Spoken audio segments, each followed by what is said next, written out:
أشهد أن لا إله إلا الله وحده لا شريك له وأشهد أن محمدا عبده ورسوله أما بعد فأعوذ بالله من الشيطان الرجيم بسم الله الرحمن الرحيم الحمد لله رب العالمين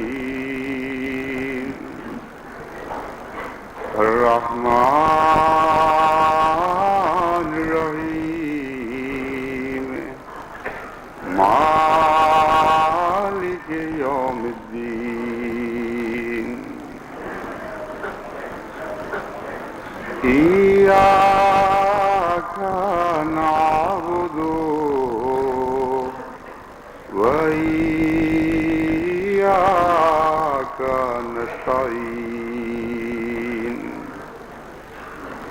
اهدنا الصراط المستقيم صراط الذين أنعمت عليهم غير المغضوب عليهم ولا الضالين.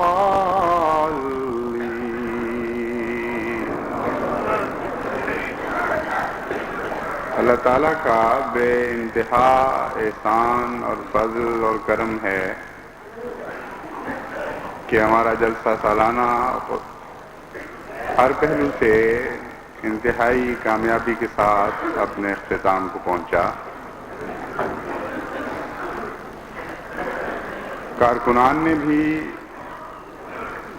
مثالی خدمت کا حق ادا کیا. چھوٹے کیا اور بڑے کیا، مرد کیا اور عورتیں کیا، سب نے ہی دن رات پورے انہماک اور خلوص کے ساتھ اور دعائیں کرتے ہوئے جو کچھ ان کے بس میں تھا اپنے رب کے حضور پیش کیا. کارکنان کی حاضری کی رپورٹ دیکھ کر میرا دل ہم سے بھر جاتا رہا کہ غیر معمولی طور پر کارکنان کی حاضری بہتر رہی،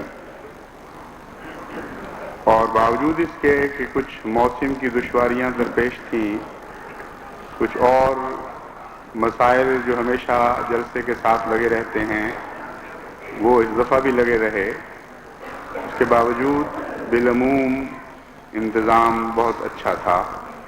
اللہ تعالیٰ تمام کارکنان کو جزائے خیر عطا فرمائے.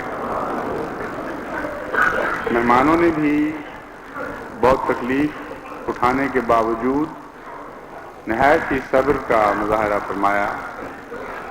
جیسا کہ آپ لوگ جانتے ہیں اب انتظام اتنے پھیل گئے ہیں کہ خصوصیت کے ساتھ روٹی اچھے معیار کی پیش کرنا ایک بہت ہی بڑا مسئلہ بن چکا ہے. تنوروں کی حد سے کام بہت آگے نکل گیا ہے، اور جہاں تک مشینوں کا تعلق ہے اگرچہ احمدی انجینئر بہت محنت کر رہے ہیں، لیکن ابھی تک مشین کے ذریعے اعلیٰ معیاری روٹی پیدا کرنا ممکن نہیں ہو سکا. اگرچہ روزمرہ تو یہ ممکن ہے، لیکن اتنے بڑے کام میں جبکہ رفتار فیصلہ کرتی ہے کہ کس قدر تیز، ضرورت فیصلہ کرتی ہے کہ رفتار کتنی تیز ہونی چاہیے، وہاں جا کر ہم بعض دفعہ معیاری روٹی نہیں پیش کر سکتے. بعض انجینئر ایسے ہیں جنہوں نے سارا سال محنت کی ہے اور کچھ بہتری کے ذرائع تجویز کیے جن پر اس دفعہ عمل بھی ہوا، اور جائزہ لیا گیا تو معلوم ہوا کہ خدا کے فضل سے ان ذرائع سے بہت اچھے نتائج پیدا ہوئے ہیں. لیکن ان سب کو، ان ذرائع کو ابھی زیر نظر رکھنا پڑے گا، پھر ان کو آہستہ آہستہ باقی انتظامات پر بھی منتظر کرنا پڑے گا۔ تو میں امید کرتا ہوں کہ روز بروز انشاءاللہ یہ صورتحال بہتر ہوتی چلی جائے گی۔ مگر جہاں تک مہمانوں کا تعلق ہے، انہوں نے حرف شکایت ادا نہیں کیا، زبان پر شکوہ نہیں لائے، اور جیسا کچھ بھی ان کو میسر ہوا انہوں نے بڑے صبر اور شکر کے ساتھ اسی پر راضی برضا رہتے ہوئے کفایت کی۔ اسی طرح آخری دن جلسے کے دوسرے حصے میں اگرچہ موسم بہت خراب تھا، لیکن اس کے باوجود مہمانوں نے حیرت انگیز صبر کے ساتھ تقریر کو سنا۔ ہم تو اندر تھے، اس لیے پوری طرح احساس نہیں ہو سکتا تھا کہ جو دوست باہر بیٹھے ہوئے ہیں وہ کتنی سردی کی تکلیف برداشت کر رہے ہیں، اور بولنے والا تو ویسے بھی بولتے بولتے جسم اس کا گرم ہو چکا ہوتا ہے، اس لیے اس کو گرمی کا احساس تو ہو سکتا ہے، سردی کا احساس نہیں رہتا۔ یہ تو اللہ تعالیٰ کی مشیت تھی۔ اچھا ہوا کہ 5:30 بجے مجبوراً ہمیں جلسہ ختم کرنا پڑا۔ بعد میں پتہ چلا کہ ساری جلسہ گاہ بھری پڑی تھی، اور خصوصاً دیہاتی جماعتوں کے دوست گیلی پرالی کے اوپر بڑے صبر کے ساتھ کئی گھنٹے مسلسل بیٹھے رہے ہیں، لیکن ایک بھی آدمی اٹھ کر باہر نہیں گیا۔ تو یہ جو مظاہرہ ہے حیرت انگیز جماعت کے صبر اور اخلاص کا، اللہ تعالیٰ اس میں برکت دے۔ بات وہیں آتی ہے کہ اس جماعت کے تو اخلاص سے ڈر لگتا ہے۔ حیرت انگیز اخلاص خدا تعالیٰ نے اس جماعت کو بخشا ہے، جس کی مثال تو کیا، اس کا اشیر بھی ایک 100واں حصہ بھی باہر کی دوسری تنظیموں میں آپ کو مل نہیں سکتا۔ تو ہی نظام ہو اور اس قدر اخلاص اور محبت کے ساتھ انسان اپنے وجود کو پیش کر دے، اس کی کوئی مثال آپ کو باہر نہیں مل سکتی۔ اور ہمیشہ کے لیے یہ حضرت مسیح موعود علیہ الصلوۃ والسلام کی صداقت کا ایک زندہ ثبوت قائم اور دائم رہے گا انشاءاللہ تعالی۔ اس موقع پر ہم پر خدا تعالیٰ کی حمد کرنا فرض نہیں بلکہ خود بخود دل سے نکلتی ہے۔ فرض والی بات سے تو ہم بہت آگے نکل چکے ہیں۔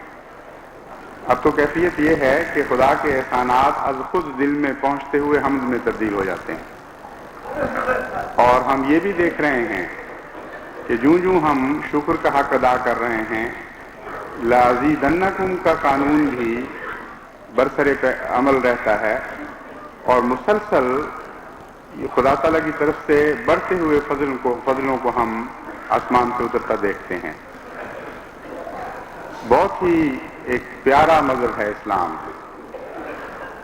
ایسا حیرت انگیز ہے کہ اس کے ایک ایک جز میں ڈوب کر انسان جنت حاصل کر سکتا ہے۔ لَإِن شَكَرْتُمْ لَأَزِيدَنَّكُمْ ایک ایسا جاری اور مسلسل عمل ہے کہ جو اس عمل میں ایک دفعہ داخل ہو جائے اس کے لیے جہنم کا کوئی تصور باقی نہیں رہتا۔ ایک حمد سے دوسری حمد میں وہ داخل ہوتا چلا جاتا ہے، ایک منزل سے دوسری منزل میں منتقل ہوتا چلا جاتا ہے۔ لامتناہی سلسلہ ہے اللہ تعالیٰ کے فضلوں اور احسانات کا، جس سے دل بھرتے اور چھلکتے رہتے ہیں، اور پھر بھرتے اور پھر چھلکتے رہتے ہیں، لیکن یہ سلسلہ ختم نہیں ہوتا۔ اس جلسے سالانہ پر اللہ تعالیٰ کے فضلوں کا جو نظارہ دیکھنے میں آیا، اس میں سے ایک بات کا میں خصوصیت کے ساتھ ذکر کرنا چاہتا ہوں۔ مستورات کی تقریر میں نے پردے کو موضوع کے طور پر اختیار کیا، کیونکہ میں محسوس کر رہا تھا کہ دنیا میں اکثر جگہ سے پردہ اس طرح غائب ہو رہا ہے گویا اس کا وجود ہی کوئی نہیں، اور اس کے نتیجے میں جو انتہائی خوفناک ہلاکتیں سامنے آنکھیں پھاڑے دیکھ رہی ہیں قوم کو، ان ہلاکتوں کا کوئی احساس نہیں ہے۔ نئی نسلوں کو ماں باپ خود اپنی بے عملی کے نتیجے میں اور اپنی غفلتوں کے نتیجے میں ایک معاشرتی جہنم میں جھونک رہے ہیں، اور کوئی نہیں جو اس کی پرواہ کرے۔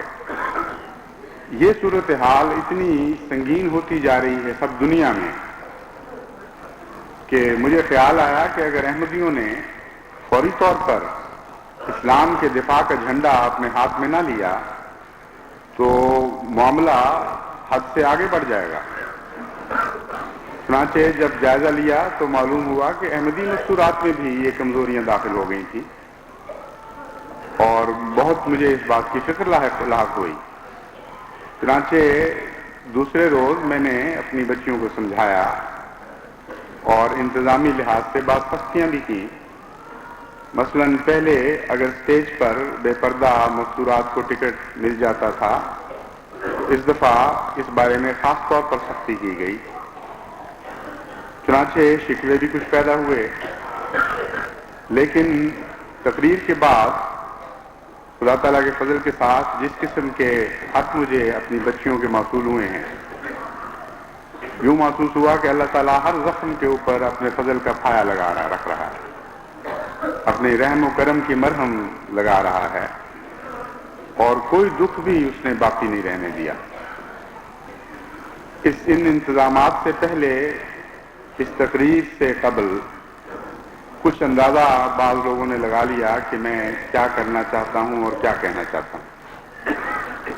بعض ڈرانے والوں نے مجھے ڈرایا کہ دیکھو اتنی جلدی ایسی سختی نہ کرنا، خطرہ ہے کہ بہت سی بچیاں اس سختی کو برداشت نہ کر کے ضائع ہو جائیں گی، اس لیے دھیرے دھیرے رفتہ رفتہ آہستہ آہستہ بات کرو۔ میں نے ان سے کہا کہ یہ وقت اب آہستگی کا نہیں رہا، بہت معاملہ حد سے بڑھ چکا ہے، آج فوری اقدام کی ضرورت ہے، اور دوسرے یہ کہ تم جو مجھے یہ مشورہ دیتے ہو تم مجھ پر بھی بزن نہیں کر رہے ہو اور احمدی بیٹیوں پر بھی بزن نہیں کر رہے۔ میں تو اس آقا کا غلام ہوں جس نے کھوئی ہوئی بازیاں جیتی ہیں اور دعا کی تقدیر سے تدبیر کے پانسے پلٹے ہیں، اور یہ بچیاں بھی اسی آقا کی غلام ہیں جس کی آواز پر اس کے غلاموں نے اس قدر جانثاری کے نمونے دکھائے کہ دنیا کی تاریخ ان کو دیکھتی ہے تو باور نہیں کر سکتی کہ دنیا میں ایسی قوم، ایسی جانثار بھی قوم بھی کبھی پیدا ہو سکتی ہے۔ میرا ذہن اس وقت بھی جنگ حنین کی طرف منتقل ہوا، اور میں نے سوچا کہ تاریخ اسلام میں جب ہم پڑھتے ہیں کہ کس طرح جب پاؤں اکھڑے تھے مسلمانوں کی فوج کے تو سواریاں بے قابو ہوئی جاتی تھیں، یہاں تک کہ حضرت صلی اللہ علیہ وآلہ وسلم صرف چند غلاموں کے درمیان وہاں تنہا رہ گئے۔ ایک سفید خچر پر آپ سوار تھے۔ سب سے پہلا رد عمل تو آپ کا یہ ہوا کہ وہ دشمن جو صحابہ کے پیچھے دوڑ رہا تھا اس کو اپنی طرف متوجہ کیا۔ ایک حیرت انگیز کردار ہے حضور اکرم صلی اللہ علیہ وآلہ وسلم کا کہ جس کو دیکھ کر روح سجدہ ریز ہو جاتی ہے۔ کتنا عظیم الشان آقا خدا نے ہمیں عطا فرمایا۔ یعنی سب سے پہلے اس توجہ کو مسلمانوں سے ہٹا کر اپنی طرف منتقل فرمایا، اور یہ اعلان شروع کر دیا ایک شعر کی صورت میں کہ انا النبی لا کذب انا ابن عبد المطلب، کہ تم کدھر بھاگ رہے ہو، اسلام کی جان تو میں ہوں، اگر نبی کی دشمنی تمہیں آمادہ کر رہی ہے ان لوگوں کو ہلاک کرنے پر تو ادھر آؤ، یہ نبی یہاں ہے، اور اگر کسی کو عبد المطلب کے خاندان سے دشمنی ہے اور کوئی اور وجہ ہے تو وہ بھی یہیں بیٹھا ہے، کھڑا ہے عبد المطلب کی اولاد کا سربراہ، یا عبد المطلب کی اولاد کی جان یہاں موجود ہے، ان کو چھوڑو اور میری طرف آؤ۔ ایسے خطرناک وقت میں دشمن کو اپنی طرف متوجہ کرنے والا سپہ سالار آپ نے دنیا کے پردے پر کہیں اور نہیں دیکھا ہوگا۔ یہ اعلان فرمانے کے بعد پھر آپ نے صحابہ کو بلایا، اور بلانے کا انداز یہ تھا کہ اعلان کروایا کہ اے انصار، خدا کا رسول تمہیں اپنی طرف بلاتا ہے، اور اے مہاجرین، خدا کا رسول تمہیں اپنی طرف بلاتا ہے۔ روایتوں میں آتا ہے کہ اس وقت حالت یہ تھی، پاؤں اس شدت سے اکھڑ چکے تھے کہ سواریاں مڑتی نہیں تھی کوشش کے باوجود. جن جن کانوں میں یہ آواز پہنچی، جو پیدل تھے وہ اسی طرح پلٹ آئے. جو سوار تھے ان کے متعلق آتا ہے کہ انہوں نے بڑی قوت کے ساتھ سواریوں کی گردنوں کو موڑنے کی کوشش کی. وہ ان کی چھاتی سے گردنیں لگ گئیں لیکن وہ مڑنے کا نام نہیں لیتی. تب انہوں نے تلواروں سے اپنی سواریوں کی گردنیں کاٹی اور پیدل لبیک یا رسول اللہ لبیک کہتے ہوئے حضور اکرم کی خدمت میں حاضر ہوئے. کیوں گردنیں کاٹی؟ اپنی گردنیں بچانے کے لیے نہیں، اس لیے سواریوں کی گردنیں کاٹی کہ خود ان کے تن سر سے جدا کیے جائیں. میں نے کہا یہ قوم تھی جو حضرت محمد مصطفیٰ صلی اللہ علیہ وآلہ وسلم کو عطا ہوئی، اور ہم بھی تو اسی آقا کے غلام ہیں اور اسی کی تربیت یافتہ ہیں. اس لیے کتنی بدظنی سے تم کام لیتے ہو کہ یہ کہتے ہو کہ جب محمد مصطفیٰ صلی اللہ علیہ وآلہ وسلم اور عزت اور ناموس کے نام پر میں احمدی بچیوں کو بلاؤں گا تو وہ نہیں آئیں گے. یہ نہیں ہو سکتا، ناممکن ہے یہ بات. تم دیکھنا کہ وہ ساری واپس پلٹیں گی انشاءاللہ تعالیٰ، اور خدا تعالیٰ مسیح موعود کی بیٹیوں کو ضائع نہیں کرے گا. چنانچہ ایسا ہی ہوا. ایسے ایسے دردناک خط مجھے ملے، وہ پڑھتا تھا میرا دل حمد سے بھر جاتا تھا، اور مومن کی حمد خود بخود دعا میں تبدیل ہوتی رہتی. دل کی گہرائیوں سے ان بیٹیوں کے لیے دعائیں نکلتی تھی کہ خدا تعالیٰ نے فضل فرمایا اور انہوں نے اپنے عہد کو سچا ثابت کر دکھایا. یہ وہ جماعت ہے جو حضرت اقدس مسیح موعود علیہ الصلوۃ والسلام کو عطا ہوئی ہے. کوئی ہے دنیا میں طاقت جو ایسی جماعت کو مٹا سکے؟ جس میں اسوہ محمدی زندہ ہو، اس کو دنیا کی کون طاقت مٹا سکتی ہے؟ آپ کی ساری ضمانت، آپ کی ساری حفاظت اسوہ محمدی میں مضمر ہے. اس اسوے کو حرز جان بنا لیں، اس کو اپنے رگ و پے میں سرایت کر دیں، پھر آپ ہمیشہ کی زندگی پا جائیں گے. ایسی زندگی پائیں گے جس کے اوپر موت کو دخل کوئی نہیں رہتا. بس یہ بھی ایک حمد کے قابل بات تھی، حمد کے اظہار کی بات تھی، شکر کے اظہار کی بات تھی، جو جیسا کہ میں نے کہا وہ اب خود شکر ہمارا حمد میں بدل جاتا ہے. ایک ہی چیز کے دو نام معلوم ہوتے ہیں. تو میں نے کہا میں جماعت کو مطلع کروں کہ اللہ تعالیٰ کے فضل کے ساتھ وہ خطرات جو منڈلا رہے تھے وہ ٹل رہے ہیں اور ٹل جائیں گے، اور ساری دنیا میں اسلامی پردے کی حفاظت کا سہرا احمدی بچیوں کے سر پر رہے گا انشاءاللہ تعالیٰ.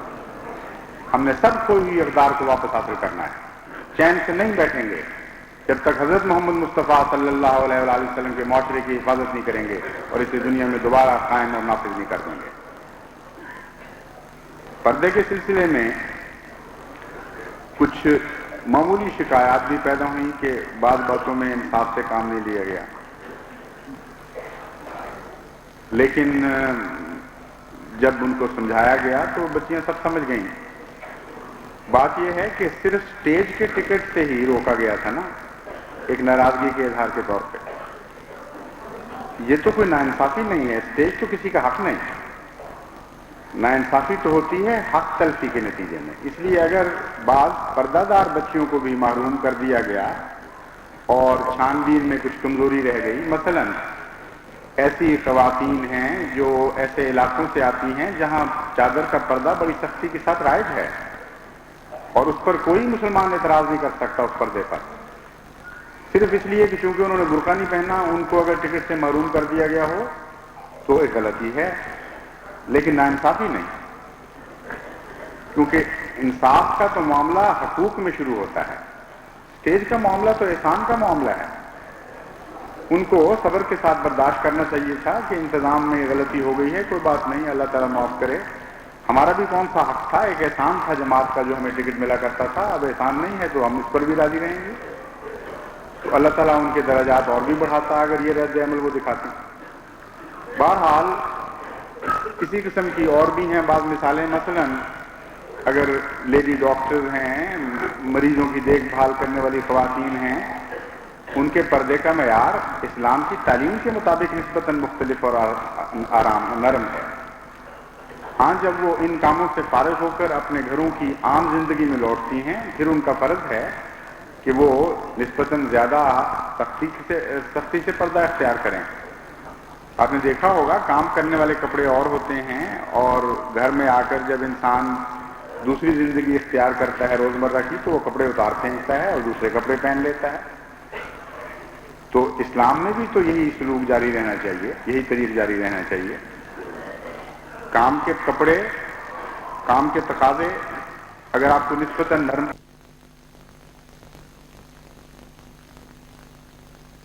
آپ کے روزمرہ کی زندگی میں وہی طریق اختیار کرنا، یہ درست نہیں۔ انگلستان میں، امریکہ میں ہم نے دیکھا ہے مزدور بالکل اور کپڑے پہن کے کام پہ جاتے ہیں، واپس آتے ہیں تو پھر نیک ٹائی لگائی، صاف ستھرے کوٹ پتلون پہنے، پہچانے نہیں جاتے کہ وہی لوگ ہیں۔ تو آپ بھی اپنے معاشرے میں اسی قسم کی مناسب حال تبدیلیاں پیدا کیا کریں، پھر آپ کے اوپر کوئی اعتراض نہیں ہو سکتا۔ اسی طرح بڑی عمر کی عورتیں ہیں جن کو قرآن کریم فرماتا ہے کہ ان کے اوپر کوئی حرف نہیں ہے، کوئی حرج نہیں ہے اگر وہ اس عمر سے تجاوز کر رہی ہیں جہاں ناپاک لوگوں کی گندی نظریں ان پر پڑیں، وہ اس سے بالا ہو جاتی ہیں۔ ایسی عورتیں اگر عام شریفانہ طریق جو ہمارے ہاں رائج ہے چادر لے کر پھرنے کا، آپ چہرہ نہ بھی ڈھکا ہوا ہو تب بھی ان کے لیے جائز ہے، کیونکہ جس چیز کی قرآن اجازت دیتا ہے اس کو دنیا میں کون روک سکتا ہے؟ اور قرآن کے تقاضوں کو ہمیں بہرحال پورا کرنا چاہیے۔ تو ان پر بھی اگر کوئی سختی ہو گئی ہو تو عمدن انتظام کی طرف سے ایسا نہیں ہوا، ان کی اگر دل زاری ہوئی ہے تو ان کو علم سے کام لینا چاہیے، درگزر سے کام لینا چاہیے۔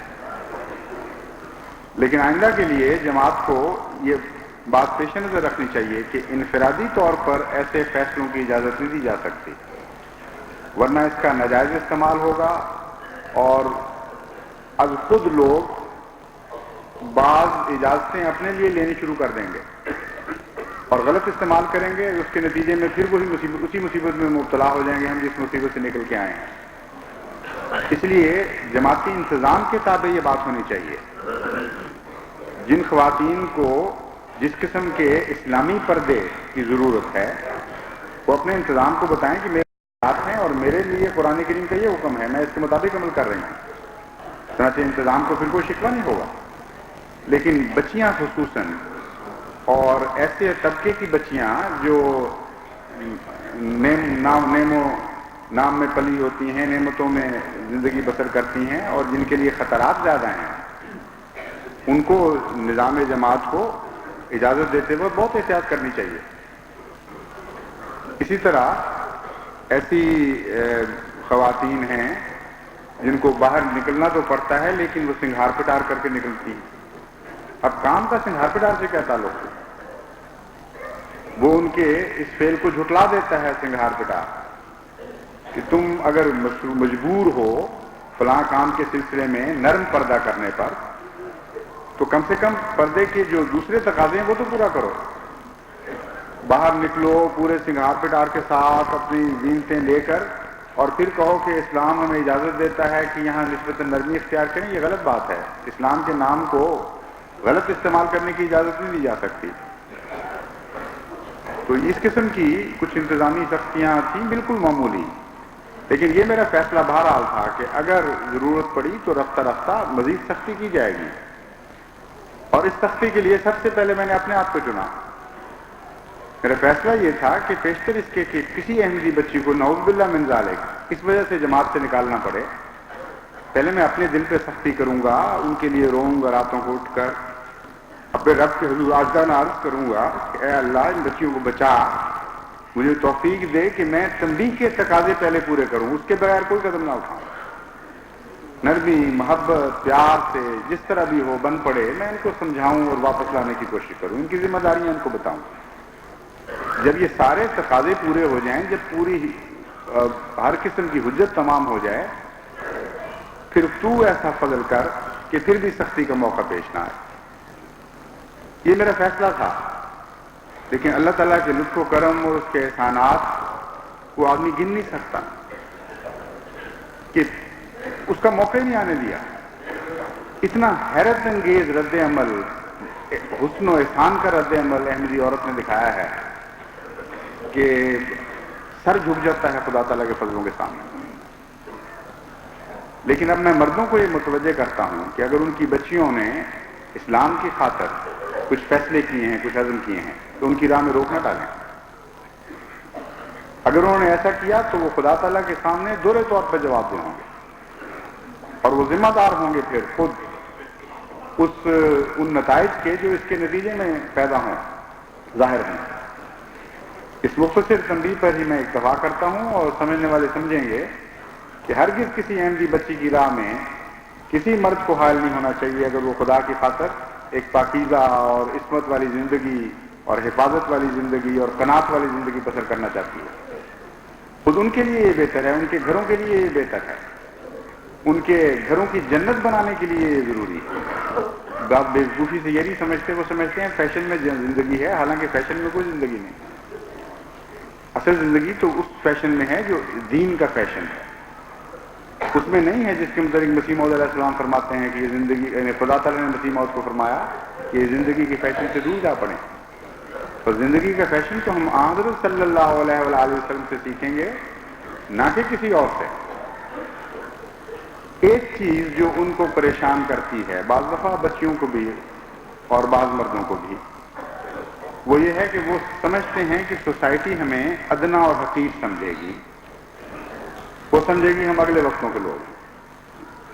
چنانچہ جن احمدی عورتوں نے کمزوری دکھائی ہے، اللہ تعالیٰ کے فضل کے ساتھ مجھے یقین ہے کہ ان میں کوئی بے حیائی کا عنصر نہیں تھا، یہ نفسیاتی کمزوری نے اس میں ایک بہت بڑا کردار، ہولناک کردار ادا کیا ہے۔ یعنی عورتیں یہ سمجھتی ہیں کہ اگر ہم اس دنیا میں جہاں سے پردے اٹھ رہے ہیں اپنی سہیلیوں کے سامنے برقعے پہن کے جائیں گی تو وہ کہیں گی اگلے وقتوں کی ہیں، پاگل پگلی ہیں، پاگل ہو گئی ہیں، یہ کوئی زمانہ۔ اور یہی مردوں کو بھی یہ بات تکلیف دیتی، حالانکہ وہ بات یہ بھول جاتے ہیں کہ عزت نفس اور دوسرے کا کسی کا عزت کرنا اس کے اپنے کردار سے پیدا ہوتا ہے۔ لباس کی کوئی بھی حیثیت نہیں رہتی دنیا کی نظر میں، اگر کوئی آدمی صاحب کردار ہو تو اس کی عزت پیدا ہوتی ہے، اور سب سے پہلے اپنے نفس میں پیدا ہونی چاہیے۔ عظمت کردار نفس سے شروع ہوتی ہے، دوسروں کی عزتیں تو ویسے بھی بےمانی رہ جاتی ہیں جب اپنے نفس میں عزت پیدا ہو جائے۔ تو یہ خطرناک ایک رجحان ہے جس کے متعلق میں توجہ دلانا چاہتا ہوں۔ آپ اپنے کردار کے اندر ایک عظمت پیدا کریں اور اس کا احساس پیدا کریں، اس کے نتیجے میں اللہ تعالیٰ کا قانون از خود آپ کو اپنے وجود کے اندر معزز بنا دے گا، اور ایسے معززین کو پھر دنیا کی قطعاً کوئی پرواہ نہیں رہتی، کوڑی کی بھی وہ پرواہ نہیں کرتے۔ ہاں دنیا ان کی پرواہ کرتی ہے، دنیا ان کو پہلے سے زیادہ عزت دیتی ہے، گھٹیا نظر سے نہیں دیکھتی بلکہ رفتوں کی نظر سے دیکھتی۔ یہ ایک ایسا اٹل قانون ہے فطرت کا کہ جس نے بھی اس پہ تجربہ کیا ہے وہ گواہ ہوگا کہ یہ قانون کبھی نہیں بدلتا۔ تو ان بچیوں کو یہ سمجھانے کی ضرورت ہے جن کے دل میں یہ خوف ہوں کہ آپ ایک عظیم مقصد کے لیے زندہ ہیں، آپ نے دنیا میں ایک عظیم انقلاب برپا کرنا ہے، آپ مختلف ہیں دنیا والوں سے، اپنی ذات میں خوش رہنے کی عادت ڈالیں، جو کام کریں کیونکہ للہ کر رہی ہوں گی، اس لیے محسوس کریں اپنے آپ کو کہ آپ کو خدا نے عزت بخشی ہے اور ایک کرم ہے اللہ تعالیٰ کا، آپ کو اکرام بخشا ہے خدا تعالیٰ نے۔ تو جو دخت کرام ہو اس کو دنیا کی کیا عزتوں کی کیا ضرورت ہے؟ اگر پھر بھی کوئی کہتا ہے کہ اگلے وقتوں کی ہیں تو کہیں ہاں ہم اگلے وقتوں ہی کی ہیں، لیکن ان اگلے وقتوں کی جو محمد مصطفیٰ صلی اللہ علیہ وآلہ وسلم کے وقت تھے، اور وہ اگلے وقت ایسے وقت تھے کہ جن کے سامنے ماضی بھی گزشتہ وقت تھا اور مستقبل بھی گزشتہ وقت۔ محمد مصطفیٰ صلی اللہ علیہ وآلہ وسلم کے وقت ہی میں تو وقت نے رفت اختیار کی تھی اور زمانی قیود سے آزاد کر دیا گیا تھا۔ وہی وقت تھا جو سب سے آگے تھا اور ہمیشہ آگے رہے گا، اور مستقبل کروڑ سال تک آگے چلتا چلا جائے انسان کا، تب بھی مستقبل کا انسان کبھی بھی محمد مصطفیٰ صلی اللہ علیہ وآلہ وسلم کے وقت سے آگے نہیں بڑھ سکے گا۔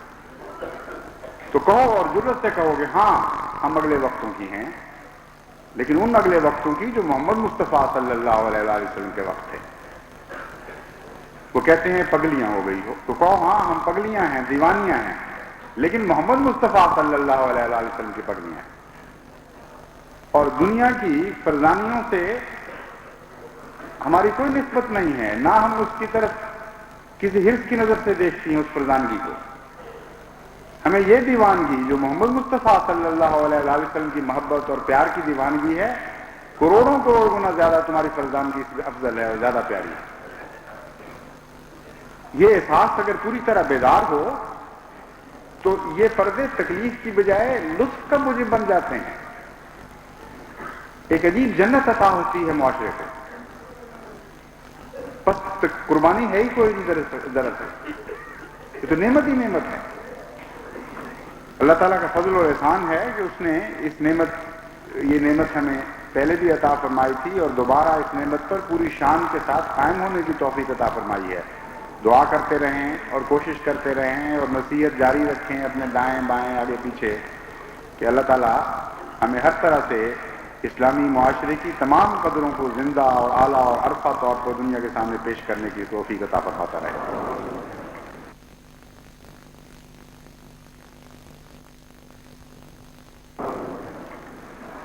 اب صرف چند لفظوں میں وقف جدید کے نئے سال کا اعلان کرنا چاہتا ہوں۔ آنے سے قبل مجھے ایک ارجنٹ چٹھی ملی وقف جدید والوں کی طرف سے کہ یہ نئے سال کا وقف جدید کا اعلان ہونا ہے، جو رواج طریق یہی ہے کہ جلسہ سالانہ کے بعد پہلے خطبے میں کیا جاتا ہے، تو اس کے لیے کسی خاص تحریک کی ضرورت ہی نہیں ہے۔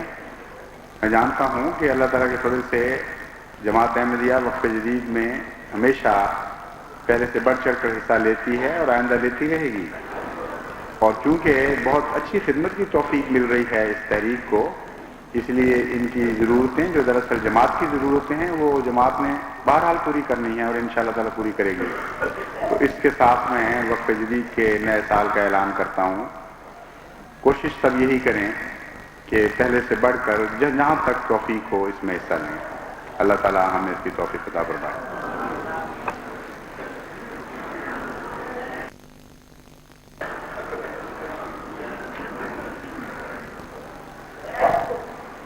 الحمدللہ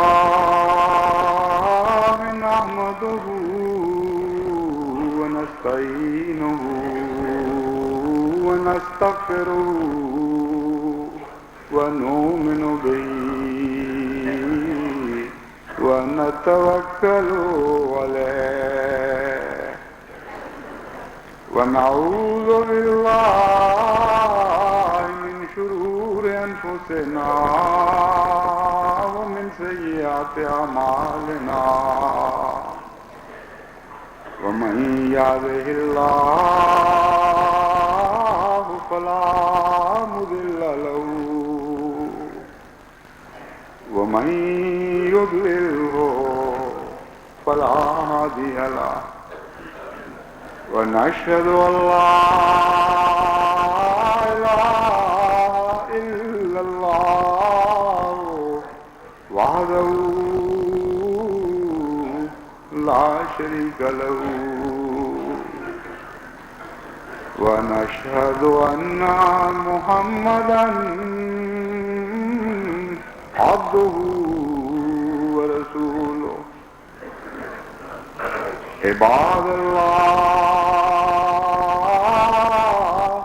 رحمكم اللہ